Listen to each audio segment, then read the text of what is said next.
Həmçinin evlilikdə olan haqlardan insan evlənərkən elan eləməlidir evliliyini. Bəyan eləməlidir. Gizlin eləməməlidir. Ona görə evliliyin əmr olunması bəyana bağlıdır. Hətta kəbin hökmündədir toy, zifaf eləmək. Elan eləmək. Peyğəmbər sallallahu aleyhi və səlləm deyir ki, nikahı elan eləyin. Sevinci, fərəhi elan eləməlisən. Zifaf etmək, daha doğrusu ziyafət verməklə, qonaqlıq verməklə, az da olsa belə. Ehtiyac deyil.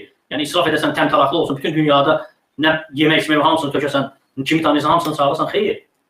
Ətrafında olan insanlar bilməlidir, gizlin olmamalıdır. Nikah budur. Gizlində evlilik heç kim bilməsin. Əksinə, səbəbdir, ittiham olmasan zinada, küçədə görsələr səni bir qadınla və tanıyırlar ki, bu sən zövcən deyil, xüsusən ya ikincidirsə, ittiham ola bilərsən zina. Ona görə Peyğəmbər sallallahu aleyhi və səlləm etikafda olanda Safiyə radiyallahu anh gəlirdi, yanına söhbət edirdi. Çıxır, yola salmağa Peyğəmbər sallallahu aleyhi və səlləm ənsarlardan 2 dənə səhabə görür onları. Peyğəmbər sallallahu dayanır, ayaq saxlayır, deyir ki, innəhə Safiyyə, yox Safiyyə.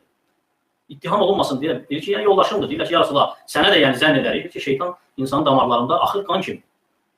Ona görə əmr olunur, nikah elan olunsun, gizlin olmasın. Az bir insan olsa belə, az bir şeylə, yəni qidana, yeməklə ziyafət verilsə belə. Peyğəmbər sallallahu aleyhi və səlləm Abdurrahman ibn Avfə nə deyir? Bir əvlim vələv bir şəhə. Qonaqlıq ver, ziyafət ver, bir qoyunla da olsa belə.